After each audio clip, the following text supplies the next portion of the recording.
আমার ৭ মাসের বাচ্চা আছে। এবছর আমি হজে যেতে চাচ্ছি। দুগ্ধবতী সন্তানকে বাড়িতে রেখে হজে যাওয়াতে কোনো বিধিনিষেধ আছে কিনা?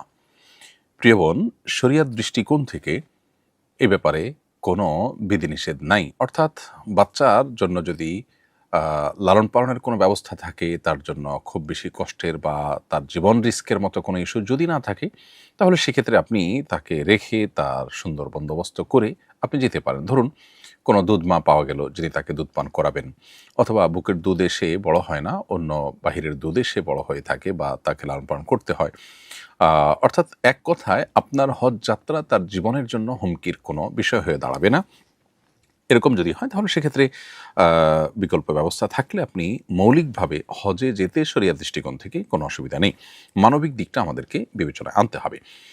আ যদি আপনার হজযাত্রার ফলে তার নিয়মতান্ত্রিক যে লালন-পালন সেটা একটু আধটু অসুবিধা যেটুকু সেটুকু তো হবেই, কিন্তু বড় কোনো অসুবিধা হবে না। এরকমটা যদি মনে হয় তাহলে সেক্ষেত্রে শরিয়াত দৃষ্টিকোণ থেকে আপনি আইনগতভাবে যাওয়াতে অসুবিধা নেই এবং আপনার হজ বিশুদ্ধ হয়ে যাবে।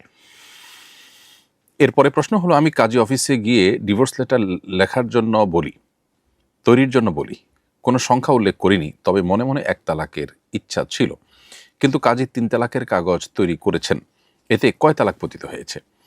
আ আপনার প্রশ্ন উত্তর হলো যে আপনি যেহেতু মনে মনে ১ তালাকের ইচ্ছা ছিল, কাজী ৩ তালাক লিখেছেন, অতএব কাজী ৩ তালাক লেখার কোনো ভ্যালু হবে না। কারণ আপনি তাকে বলেনওনি, আপনার নিয়ত ছিল না। অতএব তিনি সংখ্যা যেটি বসিয়েছেন সেটির দায়-দায়িত্ব আপনার উপর আসবে না।